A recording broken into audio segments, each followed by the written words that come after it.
Childe Roland to the Dark Tower came, by Robert Browning. (read_for_LibriVox.org/Newgate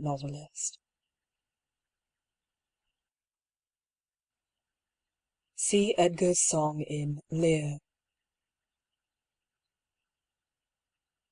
My first thought was, he lied in every word, that hoary cripple with malicious eye askance to watch the working of his lie on mine, and mouth scarce able to afford suppression of the glee that pursed and scored its edge at one more victim gained thereby. What else should he be set for with his staff? What, save to waylay with his lies, ensnare all travellers who might find him posted there and ask the road? I guessed what skull-like laugh would break, what crutch 'gin write my epitaph for pastime in the dusty thoroughfare, if at his counsel I should turn aside into the ominous tract which, all agree, hides the Dark Tower. Yet acquiescingly I did turn as he pointed, neither pride nor hope rekindling at the end descried, so much as gladness that some end might be. For, what with my whole world-wide wandering, what with my search drawn out through years, my hope dwindled into a ghost not fit to cope with that obstreperous joy success would bring. I hardly tried now to rebuke the spring my heart made, finding failure in its scope. As when a sick man very near to death seems dead indeed, and feels begin and end the tears, and takes the farewell of each friend, and hears one bid the other go, draw breath freelier outside. Since all is o'er, he saith, and the blow fallen no grieving can amend. While some discuss if near the other graves be room enough for this, and when a day suits best for carrying the corpse away, with care about the banners, scarves, and staves, and still the man hears all, and only craves he may not shame such tender love, and stay. Thus, I had so long suffered in this quest, heard failure prophesied so oft, been writ so many times among the band, to wit, the knights who to the Dark Tower's search addressed their steps, that just to fail as they, seemed best, and all the doubt was now, should I be fit? So, quiet as despair, I turned from him, that hateful cripple, out of his highway into the path he pointed. All the day had been a dreary one at best, and dim was settling to its close, yet shot one grim red leer to see the plain catch its estray. For mark! No sooner was I fairly found pledged to the plain, after a pace or two, than, pausing to throw backward a last view o'er the safe road, 'twas gone. Grey plain all round, nothing but plain to the horizon's bound. I might go on, nought else remained to do. So, on I went. I think I never saw such starved ignoble nature, nothing throve. For flowers, as well expect a cedar grove. But cockle, spurge, according to their law, might propagate their kind, with none to awe, you'd think a burr had been a treasure trove. No, penury, inertness, and grimace, in some strange sort, were the land's portion. See or shut your eyes, said nature peevishly, it nothing skills, I cannot help my case, 'tis the last judgment's fire must cure this place, calcine its clods and set my prisoners free. If there pushed any ragged thistle-stalk above its mates, the head was chopped, the bents were jealous else. What made those holes and rents in the dock's harsh, swarth leaves, bruised as to balk all hope of greenness? 'Tis a brute must walk pashing their life out with a brute's intents. As for the grass, it grew as scant as hair in leprosy. Thin dry blades pricked the mud which underneath looked kneaded up with blood. One stiff, blind horse, his every bone a stare, stood stupefied. However he came there, thrust out past service from the devil's stud.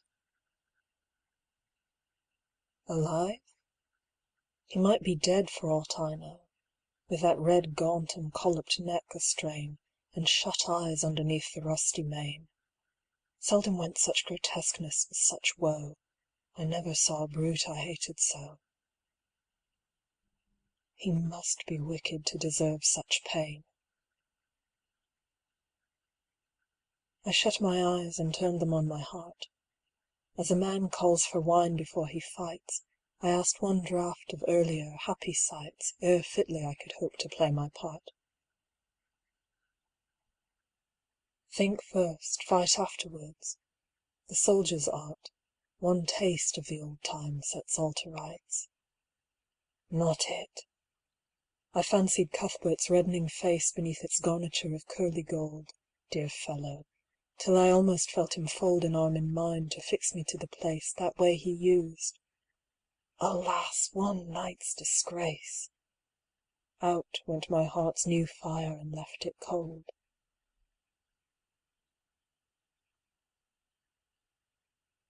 Giles, then, the soul of honour, there he stands frank as 10 years ago when knighted first. What honest man should dare, he said, he durst. Good. But the scene shifts. Faugh! What hangman hands pin to his breast a parchment? His own bands read it.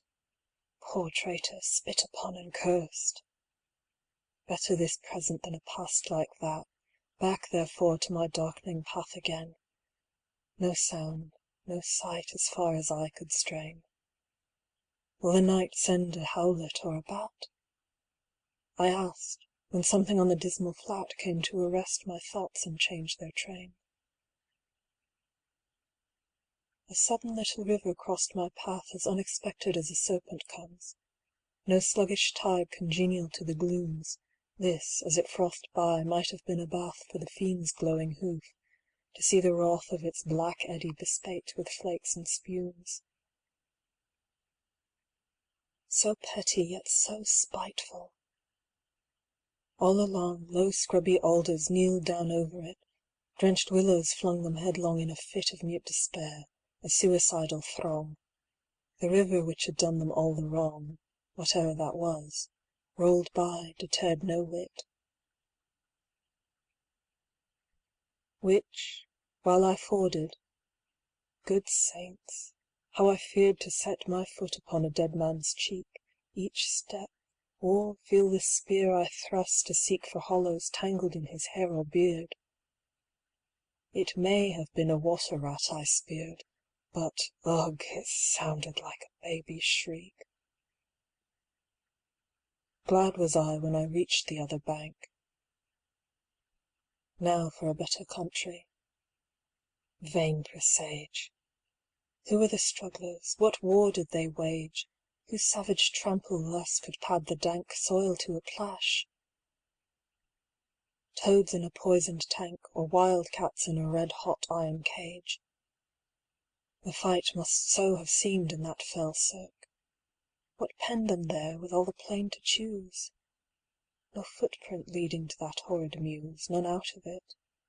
Mad brewage set to work their brains, no doubt, like galley slaves the Turk pits for his pastime Christians against Jews.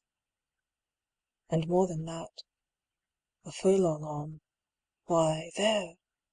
What bad use was that engine for, that wheel, or brake, not wheel, that harrow fit to reel men's bodies out like silk, with all the air of Tophet's tool on earth left unaware, or brought to sharpen its rusty teeth of steel? Then came a bit of stubbed ground, once a wood, next a marsh it would seem, and now mere earth desperate and done with. So a fool finds mirth, makes a thing and then mars it, till his mood changes and off he goes, within a rude bog, clay and rubble, sand and stark black dearth. Now blotches rankling, coloured gay and grim, now patches where some leanness of the soils broke into moss or substances like boils. Then came some palsied oak, a cleft in him like a distorted mouth that splits its rim gaping at death and dies while it recoils. And just as far as ever from the end. Not in the distance but the evening, not to point my footstep further.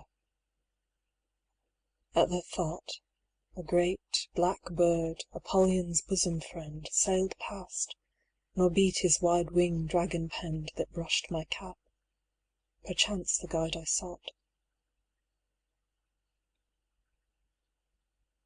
For, looking up, aware I somehow grew, spite of the dusk, the plain had given place all round to mountains, with such name to grace mere ugly heights and heaps now stolen in view. How thus they had surprised me, solve it you. How to get from them was no clearer case. Yet half I seemed to recognize some trick of mischief happened to me, God knows when, in a bad dream perhaps. Here ended, then, progress this way. When, in the very nick of giving up, one time more, came a click as when a trap shuts, you're inside the den. Burningly it came on me all at once, this was the place. Those 2 hills on the right, crouched like 2 bulls locked horn in fight, while to the left, a tall scalped mountain, dunce, dotard, a dozing at the very nonce after a life spent training for the sight. What in the midst lay but the tower itself? The round squat turret, blind as the fool's heart, built of brown stone, without a counterpart in the whole world. The tempest's mocking elf points to the shipman thus the unseen shelf he strikes on, only when the timbers start. Not see? Because of night, perhaps? Why, day came back again for that. Before it left, the dying sunset kindled through a cleft the hills like giants at a hunting, lay, chin upon hand, to see the game at bay, now stab and end the creature, to the heft. Not here? When noise was everywhere. It tolled increasing like a bell. Names in my ears of all the lost adventurers, my peers, how such a one was strong, and such was bold, and such was fortunate, yet each of old lost, lost. One moment knelled the woe of years. There they stood, ranged along the hillsides, met to view the last of me, a living frame for one more picture. In a sheet of flame I saw them, and I knew them all. And yet, dauntless the slug-horn to my lips I set, and blew. Childe Roland to the dark tower came.